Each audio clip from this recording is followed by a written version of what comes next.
हालांकि India UN का जो रिफ्यूजी कन्वेंशन है उसका सिग्नेटरी नहीं है, लेकिन फिर भी जो सीन्स बांग्लादेश के बॉर्डर पे देखने में आ रहे हैं कि सैकड़ों की संख्या में जो वहाँ की हिंदू पॉपुलेशन है उनके कुछ लोग बॉर्डर पे आ रहे हैं, और जो बीएसएफ के जवान हैं वो उन्हें कह रहे हैं कि हम आपको एंट्री नहीं करने दे सकते।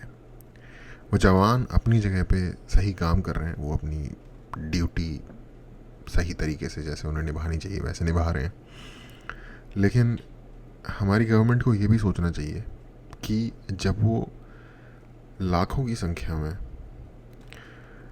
म्यांमार से आए हुए रोहिंग्या रिफ्यूजीज़ को ले सकते हैं, उससे पहले बांग्लादेश से ऑलमोस्ट 2 करोड़ के आसपास रिफ्यूजी आए थे 71 में, उनको ले सकते हैं।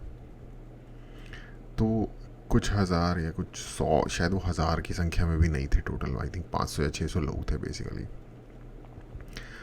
उनको एक टेम्प्रेरी असाइलम तो एटलीस्ट दे ही सकते हैं ना, अगर आपको उनको परमानेंट जगह नहीं देनी भाई। एक लिखित दस्तावेज पे उनसे साइन लो कि ये जो हम आपको असाइलम दे रहे हैं ये टेम्प्रेरी होगा, बट उन्हें जो एक डिस्ट्रक्शन फेस करना पड़ रहा है अभी, एटलीस्ट उससे एक शेल्टर तो मिल जाएगा उन्हें। और वैसे तो देखो, हम क्या क्लेम करते हैं अपने कल्चरली या अपने थॉट प्रोसेस के थ्रू, हम कहते हैं अतिथि देवो भव, है ना, हम कहते हैं वासुदेव कुटुंबकम। तो साउथ एशिया जो इंडियन सब कॉन्टिनेंट है बेसिकली, इसमें रहने वाला हर व्यक्ति कल्चरली तो इंडियन ही है। फॉर एग्ज़ाम्पल पाकिस्तान के लोग भी होंगे या बांग्लादेश के या नेपाल के, जो मर्ज़ी होंगे, खाना एक स्तर पे सेम होता है, लैंग्वेज एक सर्टेन लेवल पे सेम होती है। For example Nepali language Devanagari लिपि में लिखी जाती है, स्क्रिप्ट देवनागरी लिपि में। अगर आपको हिंदी पढ़नी आती है बेसिकली तो आप नेपाली पढ़ सकते हो, समझ शायद आपको ना आए। उसके अलावा पाकिस्तान की सबसे बड़ी जनसंख्या का जो हिस्सा है वो पंजाबी बोलता है, जो कि एक बेसिकली इंडियन लैंग्वेज है।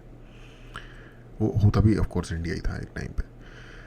तो कल्चरल उसी फैमिली का पार्ट है इंडियन सब कॉन्टिनेंट के सारे लोग। इनफैक्ट अफ़गानिस्तान को कभी सेंट्रल एशिया में, कभी वेस्ट एशिया में, कभी साउथ एशिया में काउंट कर लिया जाता है, बट वो उनका भी सबसे बड़ा हिस्सा जो उनकी पॉपुलेशन का है वो भी इसी फैमिली का हिस्सा है। और यह अफ़गानिस्तान के लोगों को हमने दी है बहुत सारी रेफ्यूजी स्टेटस, तिब्बत के लोगों को हमने दी है रेफ्यूजी स्टेटस, और मुझे उनमें से किसी के भी मुझे खिलाफ नहीं मैं हूँ। हाँ, कुछ ग्रुप है जैसे रोहिंग्या जिनके बारे में सुनने में आता है, या बांग्लादेशी ग्रुप्स जो कि क्राइम वगैरह में इन्वॉल्व होते हैं, उनको डेफिनेटली गवर्नमेंट को थोड़ा सा स्ट्रिक्टली हैंडल करना चाहिए। बट यार अभी तो दिख रहा है ना क्या हो रहा है बांग्लादेश में। तो अपने खुद के कल्चरल आइडियोलॉजी, खुद की कल्चरल के क्लेम्स के अंडर भी हमें उन्हें अगेन एक टेम्पररी राहत तो देनी ही चाहिए। और आज के टाइम में अगर आप देखें ना, एक सेल्फिश एंगल से भी इस पूरी चीज़ को, तो हर चीज़ की बन जाती है वीडियो। और जब ये वीडियो कोई भी व्यक्ति देखेगा और वो देखेगा कि यार डेस्परेट लोग हैं खड़े होकर जगह मांग रहे हैं, और हम कह रहे नहीं, आपको हम नहीं आने देंगे, तो as a country I don't know लोग हमारे बारे में क्या सोचेंगे। मैं अपने भी लोगों की बात कर रहा हूँ, या कोई बाहर का भी अगर उसे देखता है तो वो, क्योंकि अगेन यार ये तो फेमस क्या, पॉपुलर भी सही वर्ड नहीं है, वीडियोस फैल जाती हैं बेसिकली, तो पूरी दुनिया ही देख लेती है आज के टाइम पे कि कहाँ पे क्या हो रहा है।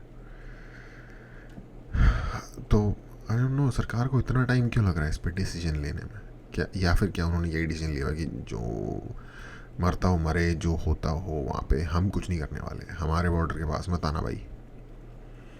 और जो कि वैसे भी आ जाते हैं यार वहाँ से टाप टाप के नॉर्मल से सिनेरियो में, जो जब कोई जंग नहीं लगी हुई, जब कोई कंट्री में कू नहीं हो रहा, उस टाइम पे भी आप लाइक एक वीडियो आई थी किसी यूट्यूबर की ट्रिक्स बता रहा था कि वो कैसे इंडिया का बॉर्डर, और ये पहले की बात है, जब ये सारा मसला हुआ था इससे पहले की बात है कि वो यूट्यूबर ट्रिक्स बता रहा है यूट्यूब पे कि भाई आपने ऐसे इलीगली तरीके से बॉर्डर क्रॉस करके बांग्लादेश में जाना है।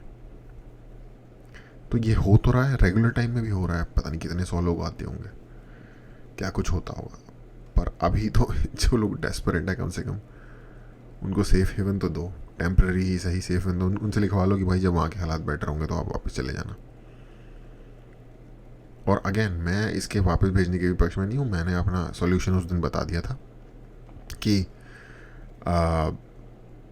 मेरे हिसाब से बांग्लादेश की गवर्नमेंट के साथ इंडिया को एक डीप बैठक करनी चाहिए, डीप एक सलाह मशवरा कराना चाहिए, और उनको बोलना चाहिए भाई देखो 10% के आसपास, 1 करोड़ 20 लाख के आसपास आपके देश में हिंदू रहते हैं, जो कि अक्सर किसी न किसी तरीके के हिंसा का शिकार होते रहते हैं। जब भी आपकी कंट्री में कुछ भी होता है, आपके कुछ लोग ऐसे हैं जो पकड़ के उनके ऊपर अपना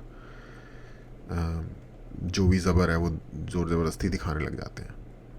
तो 10% के आसपास आपकी कंट्री में हिंदू हैं, अपनी कंट्री की 10% लैंड उनके लिए सेपरेट करके उन्हें मूव कर दो, उस पॉपुलेशन को वहाँ पे। और कोई इसमें कोई वो नहीं है, डूएबल चीज़ है ये। हाँ, एक बहुत बड़ा ह्यूमन मूवमेंट का प्रोजेक्ट होगा, ऑलमोस्ट 12 मिलियन लोगों को मूव करना, लेकिन डूएबल है। टाइम भी लगेगा, बड़ा प्रोजेक्ट भी, और डूएबल है। अब उसको एक अलग कंट्री बना दो, या अगर इंडिया उसको एज ए स्टेट अडॉप्ट करना चाहता है तो वो वहाँ रहने वाले हिंदू जो होंगे बांग्लादेश के, उनकी मर्ज़ी कि उसको वेस्ट बंगाल का पार्ट बनाना है, या उसे एक अलग स्टेट बनाना है इंडिया का, या उसे एक सेपरेट कंट्री बनाना है। मेरे हिसाब से बांग्लादेश का जो एक पेनिनसुलर लैंड ऊपर की तरफ नॉर्थ में निकला हुआ है, जो कि इंडिया के चिकन स्नैक को चिकन स्नैक की शक्ल देता है, उस लैंड को हम यूज़ कर सकते हैं। आई डोंट नो, मुझे नहीं पता कि वहाँ पे जनसंख्या का क्या वो है, बट पूरे बांग्लादेश में ही फैले हुए होंगे ना हिंदू लोग, तो उनको वहाँ ट्रांसफ़र कर दो, या जो भी एरिया, या एक पेनिनसुला बांग्लादेश का साउथ में निकला हुआ है जो कि इंडिया के नॉर्थ ईस्ट का बे ऑफ बंगाल से डिस्कनेक्ट करता है, वो वाला एरिया जहाँ पे चिटगांग वगैरह, पर चिटगांग उनका पोर्ट है, पता नहीं वो लोग देना चाहें या ना देना चाहें, लेकिन उसके साथ का लगा हुआ एरिया, ताकि नॉर्थ ईस्ट का डायरेक्ट कनेक्शन हो जाए बे ऑफ बंगाल में। वहाँ मूव करके उसे बना लो इंडिया का पार्ट, या एक सेपरेट कंट्री बना दो, जो भी ओवरऑल जिस पे सब लोग अग्री हो जाएं। ये मेरा सोल्यूशन है। बट अभी के टाइम पे एटलीस्ट जो आना चाह रहा है उसको आने देना चाहिए, और ये एक्चुअली एक बहुत बड़ी वजह हो सकती है जिससे कि ये कॉन्वर्सेशन स्टार्ट की जाए बांग्लादेश की गवर्नमेंट के साथ। तो उम्मीद ही कर सकते हैं, हमारे हाथ में तो पावर है नहीं कंट्री की, हम उम्मीद कर सकते हैं, प्रार्थना कर सकते हैं कि गवर्नमेंट इस दिशा में कुछ करे।